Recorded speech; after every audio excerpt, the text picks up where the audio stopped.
tout le monde, c'est Maël, j'espère que vous allez bien. Aujourd'hui, on se retrouve pour déballer le stadium Clash Carry de Hasbro. Pour commencer, on constate directement que le stadium est beaucoup plus petit que le précédent. Une fois sorti de sa boîte, l'arène se présente comme ça.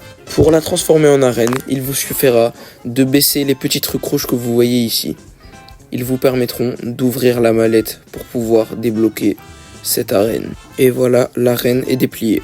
La première chose qu'on remarque avec cette nouvelle arène, c'est qu'elle est totalement minuscule. Comparé à l'ancienne arène, la X-Line, les poches et l'arène en elle-même ont tout été réduits de taille. Alors si comme moi vous avez eu la petite idée d'inverser les X-Line en mettant la rouge sur l'arène normale, eh ben ça ne marche tout simplement pas. La X-Line rouge est trop petite. Passons maintenant à la partie combat. Pour ce premier combat, on fait affronter Sor Phoenix et Wand Wizard verte. Alors la Wand Wizard est lancée, la Phoenix qui va venir pour la rejoindre. La Phoenix arrive dans l'arène où là d'énormes chocs qui sont portés par la Phoenix envers la Wand Wizard.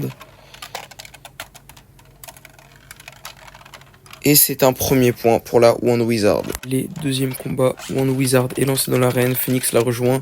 Phoenix qui over la Wand Wizard, mais la Wand Wizard qui reverse. Phoenix qui essaye d'envoyer la Wand Wizard en extrême finish. Phoenix qui la renvoie une deuxième fois. Elle ressort et la Wand Wizard finit en over. 2 points pour Phoenix. Troisième combat, Wand Wizard est lancé, Phoenix qui la rejoint.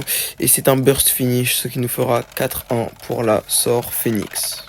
Pour ce deuxième combat, Cobalt Dragoon 560 Elevate va affronter Tyrannobit 360 Rush.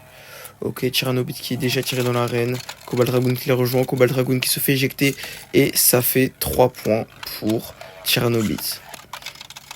Oh, un énorme coup est porté au début par la Cobalt Dragoon et extrême finish, 3 points pour la Cobalt. Alors, pour mon avis sur ce stadium, le stadium est facile d'utilisation et facile à transporter, mais le stadium étant trop petit, ça limite les possibilités de combat.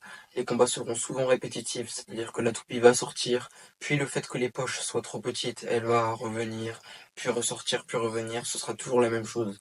Alors si vous ne jouez pas à Beyblade dans un but compétitif, je vous conseille de l'acheter, mais si vous jouez dans un but compétitif, je vous conseille plus d'acheter l'arène de base avec Tusk Mammoth et Dagger.